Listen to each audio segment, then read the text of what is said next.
What's up, everyone? It's Carlos with Toy Gigante. I am focusing on this little area right here, and I got the HISS tank front end. As you can see right here, I have it flipped up. What I'm trying to do now is I made my lines, and with some L-shaped styrene for strength, I'm gonna put one here and one on the other side. Glue it down so that when I glue down my styrene, it has some strength there and it won't come off. So that's the first step. And as you can see, it's looking pretty solid now. This area will be covered up, but it's getting there. I've been using Zap-A-Gap medium. What I'm doing is just adding a little bit. Let's see. Ooh, that is really messy. I'm trying to do this while filming. It's a little too much, but just going by the line right here, gluing it down, and it should stay in place, and that's all you need to do. That'll dry up in just a moment, and then I'll have my support area. Now I have the back area. See, I have the L-shaped styrene for support, and I did the round styrene right there for support as well. Just glued it down,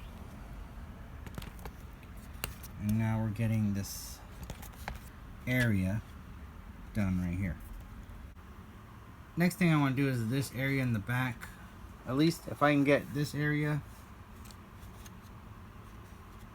I'll be happy. Around this area, so I'm just gonna cut a piece of styrene and put it back here.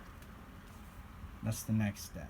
What I'm doing is making a little mark right here so that when I cut this area, I have the area where I need to cut.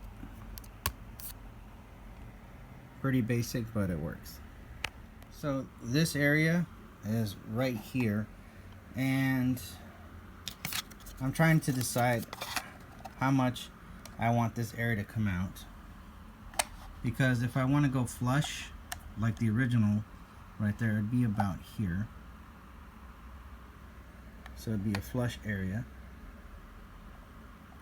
but since mine I do want it to be different, I'm thinking about coming out a little bit more over here. And I'm inspired by this video game called World of Tanks. In that video game, there is a HISS tank, and you can check it out. Look, Google World of Tanks Cobra HISS, and you'll see what I'm talking about. And this one comes out a little bit more, the one in the video game, so I'm thinking that's what I want to do. Alright. And I've been using painter's tape, because when I take it off, it doesn't rip everything off, to hold down some of the pieces that you can see here. So I'm getting the back area done. Measured it so it's straight. I added a piece right here because I had to make it longer, but that's because I wanted a certain look. I'm trying not to confuse you there. And right here I added clay, so there's clay inside of here. So I decided to come out, compared to the flush area right here, I decided to come out a little bit right here. I think it will look cool, a little bit wider, make it different, and that's what I want to do. So the next area I want to do today, because it's just a good day for me to do it, is this area. I want to make this area right here. So let me just show you what I'm using. Plastruct. It's like a 2mm thick styrene, and that's what I'm going to use for the side. Right now I'm going to get it cut and at least try that today. So let's go do that. In order to get the perfect angles, this is what you do not see me doing. I need 4 to 3 hands sometimes, and I don't have that, so I have to use tape. But I get the measurements that way. Just showing you what I have to do sometimes. But look, check this out. We have the back area. There's a little bit of bracing there to give it some strength. And then I'll fill it up with clay. That way it's a solid piece in there. Okay. You can see it's all clayed up inside. All I'm going to do now, this is the back area, is fill it up with styrene on the side, and that way I have a clean area, because I want the back part to be hollow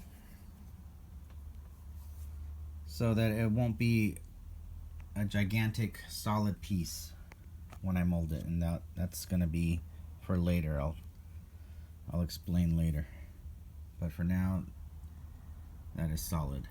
Cardboard is cheap, but styrene is not. So that is how I am getting my walls made. Well, stencil wise, I'm doing a cutout in cardboard, and then I'll trace this and make it out of styrene, and I'll get the perfect area every time.